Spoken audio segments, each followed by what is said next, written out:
नमस्कार, मैं हूं आपके साथ नेहा कठैत। हमारी खास पेशकश हरियाणा पोस्ट में आपका बहुत बहुत स्वागत।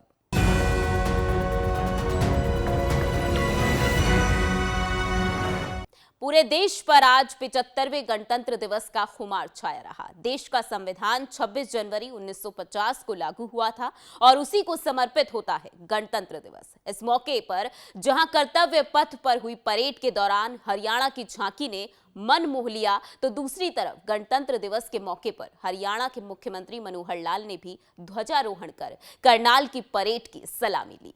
लहराता तिरंगा भी उन वीरों की दास्तां बयां कर रहा था जिनकी बदौलत हमें आजादी हासिल हुई। और फिर बाबा साहेब भीमराव अंबेडकर के जरिए रचा गया संविधान भी इसी दिन यानी 26 जनवरी को लागू हुआ था।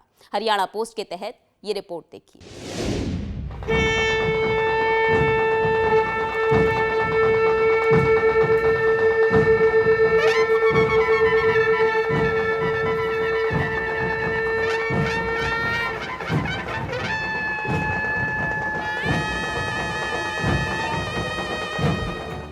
75वां गणतंत्र दिवस।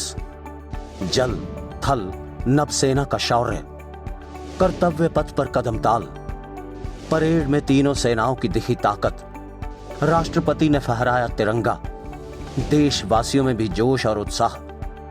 चलती रेल मेट्रो सुगम सभी का आना जाना, परिवार पहचान पत्र से खुशहाली का यह ठिकाना, उन्नत खेती मन हर लेती, हरियल फसलों का लहराना, इतना सब मेरे सूबे में मन क्यों ना चाहे इतराना, जय हरियाणा। 26 जनवरी पूरे राष्ट्र के लिए होता है एक विशेष समारोह, क्योंकि इसी दिन देश का संविधान जो बाबा साहब भीमराव अंबेडकर के जरिए लिखा गया था, उसे 26 जनवरी 1950 को लागू किया गया था। दरअसल आजादी के बाद देश के संविधान की रचना व उसका स्वरूप तैयार करने के लिए एक संविधान सभा कमेटी का गठन हुआ, जिसके तहत कुल 22 समितियां थीं और इन सब समितियों में सबसे प्रमुख थी डॉक्टर भीमराव अंबेडकर की अध्यक्षता वाली ड्राफ्टिंग कमेटी। और इसी समिति की ओर से 2 साल 11 महीने और 18 दिन की मेहनत के बाद दुनिया का सबसे बड़ा लिखित संविधान तैयार हुआ और उसी के चलते 26 जनवरी 1950 को इसे लागू किया गया और उसी दिन से यह समारोह गणतंत्र दिवस के रूप में मनाया जाता है। इस मौके दिल्ली स्थित कर्तव्य पथ पर तीनों सेनाएं परेड करते हुए राष्ट्रपति को सलामी देती हैं। आकाश में वायु सेना के हेलीकॉप्टर व फाइटर अपना जलवा दिखाते हुए माहौल को जोशमयी बना देते हैं। इस परेड के दौरान अपने शस्त्रों और अस्त्रों को भी तीनों सेनाएं बाखूबी दर्शाती हैं, जिसे देख हर किसी को अपने देश की सेनाओं की ताकत का एहसास जहां होता है, तो वहीं कदम ताल करते जवानों का जोश भी देखते ही बनता है। और उसी कारण दर्शक दीर्घा में बैठे लोग भी देशभक्ति के रंग में रंग जाते हैं। शुभ्र ज्योत्स्ना पुलकितयामिनी, पुल्लकुसुमित द्रुमदल शोभिनी, सुहासिनी सुमधुर भाषिणी, सुखदां वरदां मातरं, वन्दे मातरं, वन्दे मातरं। 26 नवंबर 1949 को राष्ट्रपति को सौंपा गया संविधान। डॉक्टर राजेंद्र प्रसाद थे उस समय राष्ट्रपति। 2 महीने देरी से लागू किया गया संविधान। डॉक्टर भीमराव अंबेडकर, जिन्हें संविधान निर्माता कहा जाता है, और उन्होंने संविधान बनाते ही इसे 26 नवंबर 1949 को देश के प्रथम राष्ट्रपति डॉक्टर राजेंद्र प्रसाद को सौंप दिया था। लेकिन भारतीय राष्ट्रीय कांग्रेस ने दिसंबर 1929 में लाहौर अधिवेशन में पूर्ण स्वराज यानी पूर्ण आजादी प्रस्ताव पारित किया था। इसी कड़ी में पहली बार स्वतंत्रता दिवस 26 जनवरी को ही मनाया गया, लेकिन पूर्ण रूप से आजादी 15 अगस्त 1947 को मिली और 26 जनवरी के उस पूर्ण स्वराज के महत्व को बरकरार रखने के लिए संविधान को 2 महीने बाद यानी 26 जनवरी 1950 को लागू कर दिया गया। 75वां गणतंत्र दिवस मनाते हुए भारत की राष्ट्रपति द्रौपदी मुर्मू ने तीनों सेनाओं की ओर से परेड की सलामी ली और इस दौरान पूरा माहौल देशभक्ति के रंग में रंगा हुआ दिखाई पड़ा।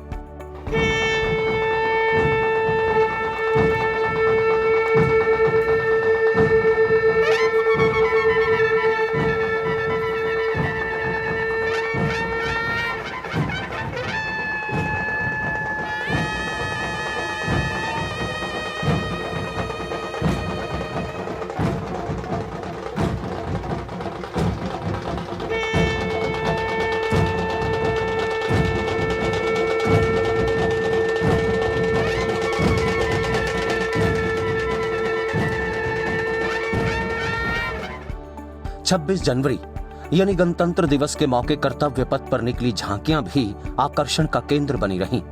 हरियाणा की झांकी को हर किसी ने खूब सराहा। कई तरह की सरकारी योजनाएं और खास तौर पर पीपीपी यानी परिवार पहचान पत्र की सेवा को भी खूब दर्शाया गया। इस बात पर मुख्यमंत्री ने खुशी जाहिर करते हुए हरियाणा वासियों को इसके लिए बधाई दी। गणतंत्र दिवस पर झांकियां आज ही निकाली गई हैं। मुझे आपको बताते हुए बड़ी खुशी हो रही है कि पिछले लगातार 3 वर्षों, क्योंकि वहाँ झांकियों का चयन होता है, सारे देश में बढ़िया थीम, बढ़िया योजना को लेके आने वाली झांकी, उसी को शामिल किया जाता है। और हमने पिछले 2022 में अपने खेलों के माध्यम से खिलाड़ियों का प्रदर्शन, इसकी झांकी हमारी सिलेक्ट हुई। 2023 में हमारी गीता जयंती की झांकी, अंतर्राष्ट्रीय गीता जयंती, जो विश्व एक प्रकार से प्रसिद्ध ऐसा कार्यक्रम बन गया है, उसकी झांकी हमारी सिलेक्ट हुई। और इस बार आज भी हरियाणा की एक झांकी सिलेक्ट हुई, और जो उसमें परिवार पहचान पत्र की हमारी जो सेवा है, ये सिलेक्ट की गई और इसको देश और दुनिया के सामने रखा गया कि हरियाणा में इस प्रकार का कार्यक्रम चलाया गया। हरियाणा में भी कड़ाके की ठंड के बीच गणतंत्र दिवस मनाया गया। करनाल में मौजूद पुलिस लाइन परिसर में राज्य स्तरीय कार्यक्रम का आयोजन किया गया था, जहां मुख्य अतिथि के रूप में पहुंचे मुख्यमंत्री ने ध्वजारोहण किया और साथ ही परेड का निरीक्षण करने के बाद यहां मौजूद जवानों, सैनिकों और मेहमानों को संबोधित करते हुए स्वतंत्रता सेनानियों के अलावा देश के लिए कुर्बान होने वाले फौजी वीर जवानों को भी याद किया। ये 75वां गणतंत्र दिवस 26 जनवरी 1950 को देश में पहला गणतंत्र दिवस मनाया गया। हमको जैसे ध्यान में है कि देश की आजादी तो 15 अगस्त 1947 को हमको मिल गई थी, लेकिन आजादी में हम स्वतंत्र हुए थे। पराधीनता, प्रतंत्रता की बेड़ियां हमने तोड़ी थी, अंग्रेज का शासन समाप्त हुआ था, लेकिन हमको हमारा लोकतंत्र और गणतंत्र, ये हमारे संविधान ने डॉक्टर बाबा साहब अम्बेडकर जी के द्वारा 26 नवंबर 1949 को यह गणतंत्र दिवस का एक प्रकार से संविधान का प्रारूप तैयार हो गया था, लेकिन इसको लागू किया गया 26 जनवरी 1950 को। आज के इस दिन जिन्होंने देश की आजादी के अंदर भाग लिया, और चाहे उसके बाद 1962 में, 1965 में, 1971 में कारगिल युद्ध में हमारे कितने ही वीर सैनिक शहीद हुए, मैं आज इस अवसर पर उन सब के चरणों में अपनी श्रद्धांजलि अर्पित करता हूं। आज का यह अवसर, मेरा सौभाग्य है कि करनाल में पहली बार गणतंत्र दिवस मनाने का मुझे अवसर मिल रहा है। करनाल की धरती, करनाल के लोग मेरे प्रिय लोग हैं। ये दानवीर कर्ण की धरती बहुत कुछ अपने आप में समेटी हुई है। यहां पर दानवीर कर्ण का इतिहास के बारे में तो हम जानते ही हैं। आज भी हरियाणा में और देश में प्रगति के रास्ते पर चलने वाला, चाहे वो किसान हो, गेहूं का किसान हो, गन्ना का किसान हो, चाहे एनडीआरआई का संस्थान हो, इन सब के माध्यम से हम देश की सेवा कर रहे हैं। हमारी बेटी कल्पना चावला एक वैज्ञानिक, एक अंतरिक्ष वैज्ञानिक के नाते से उसने अपनी जान बाजी पर लगाकर और देश के इस स्पेस के मिशन में आगे बढ़ने का काम किया। वो भी एक स्मरणीय इस प्रकार का एक काम रहेगा हमेशा।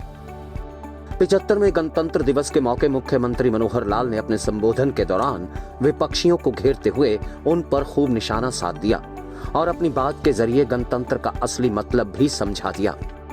जो देश का गणतंत्र ये 1950 में लागू तो हुआ, लेकिन वर्षों तक इस गणतंत्र का आभास हमारे देश की जनता को हो नहीं पाया।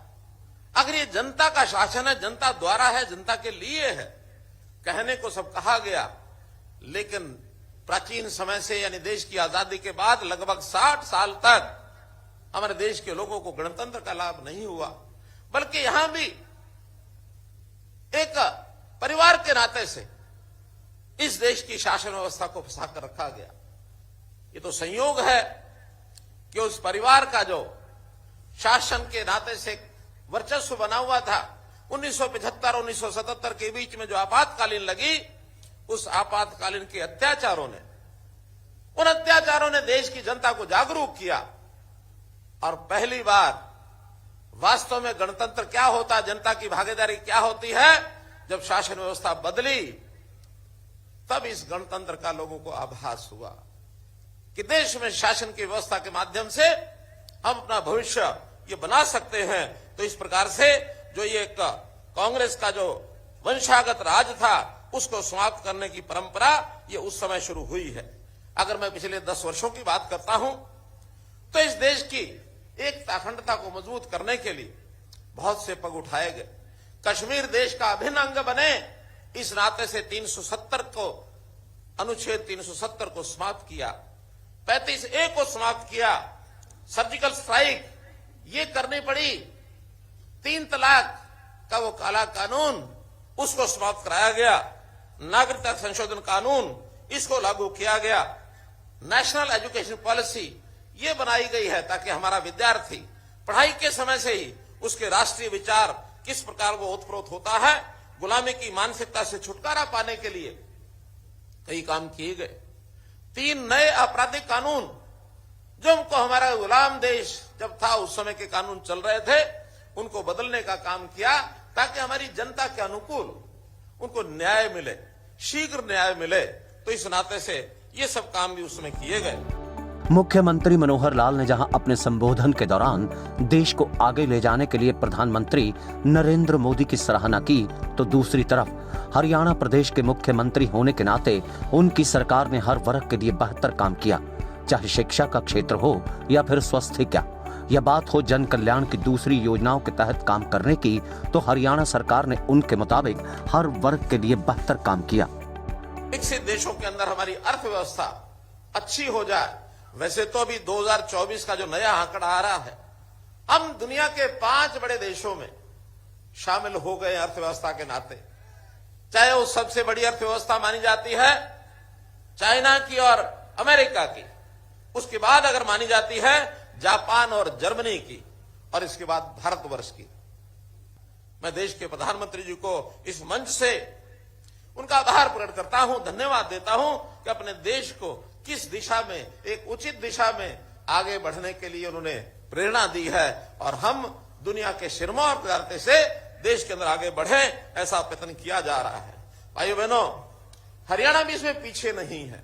हरियाणा में अपने स्तर पर पिछले 9 वर्षों में बेहतरीन रिकॉर्ड ये बनाए हैं, और उन बेहतरीन रिकॉर्ड्स में कई प्रकार की योजनाएं, व्यवस्थाएं तो देश के दूसरे प्रांत वो भी हमारा अनुसरण कर रहे हैं कि कैसे वो आगे बढ़ें। विशेष तौर पर हमने शिक्षा में मापदंड एक रखा, एक मैपिंग कराई कि 20 किलोमीटर के अंदर एक कॉलेज अवश्य होना चाहिए जहां हमारे बच्चे बच्चियां वो पढ़ाई के लिए जा सकें, किसी भी बेटा बेटी को 10 किलोमीटर से ज्यादा और वो सफर न करना पड़े, ताकि सुविधा पूर्वक अपनी शिक्षा घर के नजदीक वो ले सके। सरकारी स्कूल के बच्चों को 5 लाख टेबलेट दिए। आज विज्ञान के युग में आईटी के माध्यम से उनकी शिक्षा घर बैठे वो हो सके। कोविड का ऐसा समय था जिसने इस उपलब्धि को हमारे से कराया है। वास्तव में तो वो एक दौर ऐसा था, नए प्रयोग करने का हमको बहुत बड़ा एक साहस उसमें मिला और हमने हिम्मत की। उसी का परिणाम ये 5 लाख, जो कि हरियाणा ही एक ऐसा प्रदेश है इतनी बड़ी संख्या में बच्चों को स्कूल टेबलेट हमने दिए। इसी प्रकार संस्कृति मॉडल स्कूल, सामान्य स्कूलों को संस्कृति मॉडल स्कूल में बदला जाए। अभी 500 संस्कृति मॉडल स्कूल चल रहे हैं और ये गति हर वर्ष धीरे धीरे बढ़ेगी ताकि अच्छी शिक्षा का प्रबंध हम सरकारी स्कूलों में करा सकें। इसी प्रकार मैं स्वास्थ्य की यदि बात करता हूं, हमने चाहे एलोपैथी हो चाहे आयुर्वेद हो, हर दृष्टि से स्वास्थ्य की जितनी भी व्यवस्थाएं, इंफ्रास्ट्रक्चर, इसको आगे बढ़ाया है। हमने घोषणा की थी कि हर जिले में एक मेडिकल कॉलेज होना चाहिए। आज आपको बताते हुए मुझे खुशी हो रही है कि जो 2014 में मात्र 6-7 मेडिकल कॉलेज थे, आज वो उनकी संख्या 15 मेडिकल कॉलेज तो जो चल रहे हैं और 11 मेडिकल कॉलेज ऐसे हैं जो अभी निर्माणाधीन हैं और जो अभी व्यवस्था के अंतर्गत जो विचाराधीन चल, यानी जिनकी जमीनें ले ली गई हैं और उसका शिलान्यास करके उन सबको भी आने वाले समय में 26 मेडिकल कॉलेज के माध्यम से, और ये एमबीबीएस के स्टूडेंट की संख्या जो 2004 में मात्र 700-750 थी, अब वो 3500 संख्या हर वर्ष डॉक्टर दाखिल होंगे और डॉक्टर जो हैं परीक्षा के लिए आएंगे, प्रवेश करेंगे, परीक्षा देंगे और अच्छे डॉक्टर बन करके अपने प्रदेश और देश की सेवा करेंगे। आवश्यकता पड़ने पर बहुत से डॉक्टर विदेश जाने की इच्छा रखते हैं, विदेश भी जा सकते हैं। रोजगार के नाते हमारे युवाओं को कैसे रोजगार मिले, उनकी शिक्षा और स्किलिंग ये किस प्रकार से आगे हो।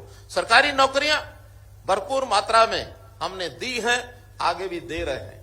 जैसा मैंने पहले भी बताया है कई बार कि 9 वर्षों में 1,10,000 नौकरियां हम दे चुके हैं। 60,000 पक्की नौकरी वो इन्हीं कुछ दिनों में ग्रुप सी और डी की होने वाली हैं। और एक मिशन 60,000 के नाते से हमने प्राइवेट नौकरियां एचकेआरएन के माध्यम से विदेश जाने वाले भी नौकरी लेने वाले, उसका भी हमने प्रावधान किया है।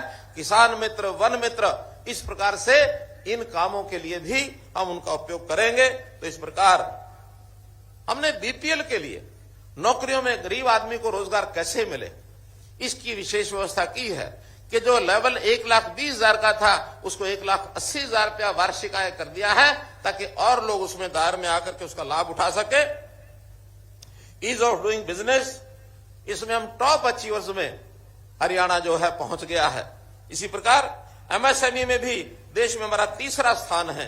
विश्व की 400 फॉर्चून कंपनीज ये गुरुग्राम में आ गई हैं। गुरुग्राम में भी एक व्यवसाय का, एक नौकरियों का स्कोप जो है बहुत बड़ा है और हमारा जो निवेश है वो लगातार बढ़ रहा है। चाहे वो गुड़गांव, दिल्ली के आसपास एनसीआर एरिया, अथवा पंचकुला, अथवा करनाल, अथवा पानीपत, सोनीपत, हिसार में नए एयरपोर्ट के कारण से भी बहुत से ऐसे विषय और वो हमारे ध्यान में आ रहे हैं। अभी हमने देश के अंदर बहुत बड़े जो स्थान प्राप्त किए हैं, खाद्य भंडारण, इसमें हमारा देश में 2रा स्थान है। पढ़ी लिखी पंचायत वाला हमारा एकमात्र प्रदेश ये हरियाणा बना है। मुख्यमंत्री हरियाणा, जहां हरियाणा एक और हरियाणवी एक की सोच रखते हुए जनता के कल्याण के लिए काम कर रहे हैं, लेकिन मुख्यमंत्री उदार भाव के भी हैं, देश और सनातन के प्रति गहरी आस्था भी रखते हैं। करनाल में मुख्यमंत्री मनोहर लाल का ऐसा ही आस्था और श्रद्धा के साथ उदारता भरा रूप सामने आया। देखिए। मुख्यमंत्री हरियाणा मनोहर लाल धर्म के प्रति गहरी आस्था और प्रेम रखते हैं। रामलला के अयोध्या में विराजमान होने के मौके उनकी भी खुशी का ठिकाना नहीं था। उनकी भगवान के प्रति आस्था और श्रद्धा का भाव उस वक्त प्रत्यक्ष देखने को मिला जब करनाल में आयोजित कार्यक्रम में पहुंचे हुए मुख्यमंत्री बच्चों की ओर से पेश की जा रही झांकी के तहत राम के किरदार में नजर आ रहे बच्चे के पास पहुंच गए और उनके पांव छूकर अपनी उदारता और श्रद्धा का परिचय दे दिया। यह मनोहारी दृश्य देख लोग भी श्री राम की जय जयकार करने के साथ साथ मुख्यमंत्री मनोहर लाल की खूब सराहना कर रहे हैं। डेस्क से गगन नारंग, डेली पोस्ट पंजाब, हरियाणा, हिमाचल। हमारी खास पेशकश हरियाणा पोस्ट में फिलहाल इतना ही। मुझे दीजिए इजाजत, आप देखते रहिए डेली पोस्ट पंजाब, हरियाणा, हिमाचल।